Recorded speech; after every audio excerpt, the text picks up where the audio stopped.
Don't it always seem to go? You don't know what you've got till it's gone. They paved paradise, put up a parking lot.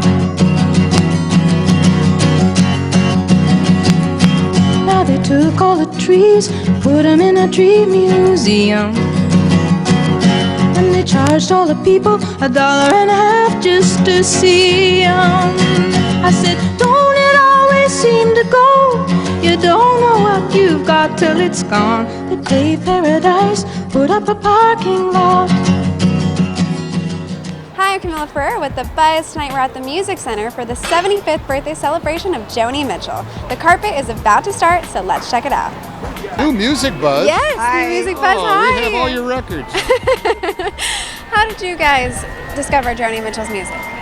Well, I grew up being completely influenced by her music. She's just an icon. She is somebody who I thought was able to completely expose her soul in an incredibly artistic way as a singer-songwriter, but then also she painted. So I was influenced by the fact that she was painting her album covers and she was using her art in all different ways, and she was incredibly beautiful. But what an influence. I mean, she's Joni. She absolutely did it all. How do you guys think her music stands the test of time in today's political environment? It's Beethoven. It's the Beatles. It's Handel. It's water music. It's classic. It'll last forever and ever and ever. It'll never go away, and it'll never not be moving and timely. You know, she was always a huge influence of mine. And I think my first movie I did with Betty Davis, like I had, was it my cassette? You know, we didn't have CDs then. We didn't have digital. It was like cassette of, in my little, cassette player of Joni's Blue record, and the first record, her very, very first record, which was produced by David Crosby, actually. And then I got to meet her. I met her 35 years ago, and we became friends. So I'm here, and you brought your daughter. And I brought my daughter, who also grew up with Joni. In fact, there's a picture that we went on the road with her when she was 3 years old.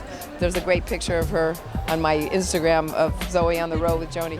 Yeah. What do you think about what is it about Joni's music that has stood the test of time? Like makes it last as long as it has? She's a poet, and so when you listen to her music, it's a meditation.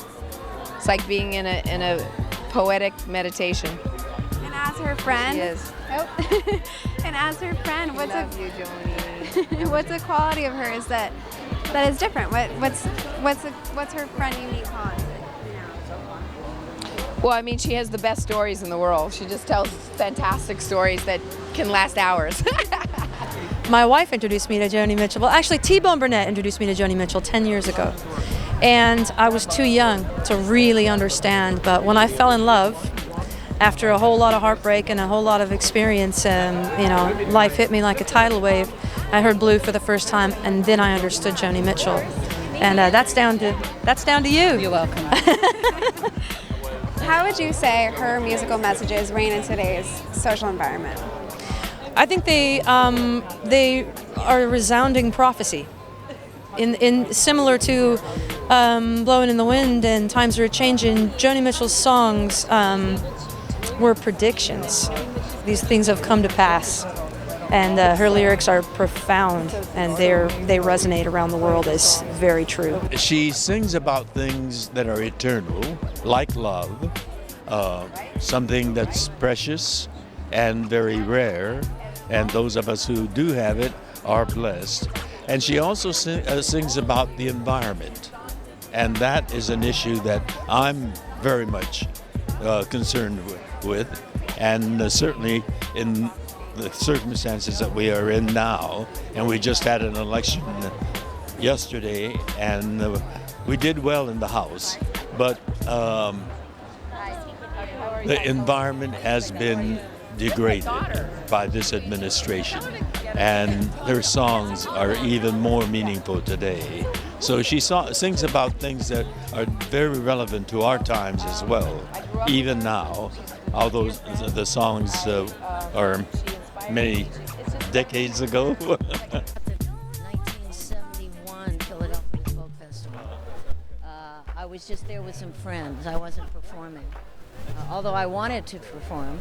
but I was an unknown, and I heard her do that song about the Midway, and I thought for a few seconds about maybe quitting, because she was writing the way I wanted to write, and she was playing beautiful guitar, but I was very inspired by her and a little bit intimidated, but a great price to pay for a great artist, because she needs to keep on inspiring us and intimidating us with her talent and her soul.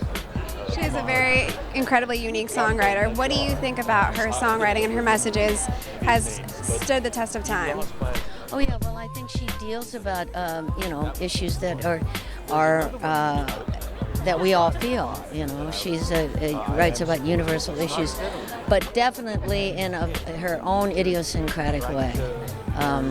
Coming from kind of simple folk lyrics, but still quite, important and good, to going off into these poetic worlds that sometimes you have to absorb them for a while, but they stay with you, because I think haunting is a word to describe Joni, her voice and her lyrics. Like, what the heck was Joni Mitchell doing in East LA? Well, we did listen to her in East LA, and it was just something about it. It was something very deep and profound, and that's where, as a songwriter, it influenced me tremendously. What can we expect from the tribute tonight? Pardon me? What can we expect from the tribute tonight?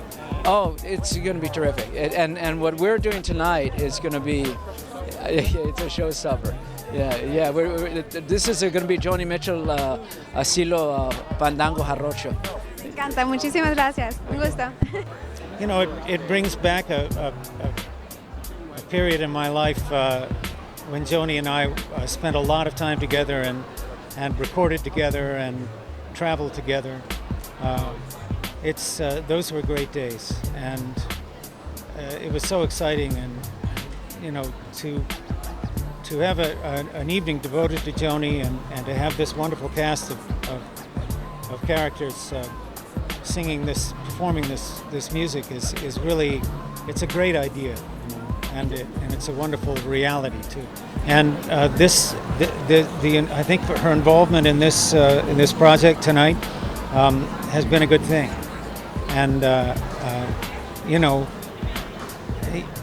she is still and always Joni, and that energy it continues, it abides, and she's just she's a world treasure. I know she's a national treasure if you're Canadian, and you're absolutely right to be proud of her.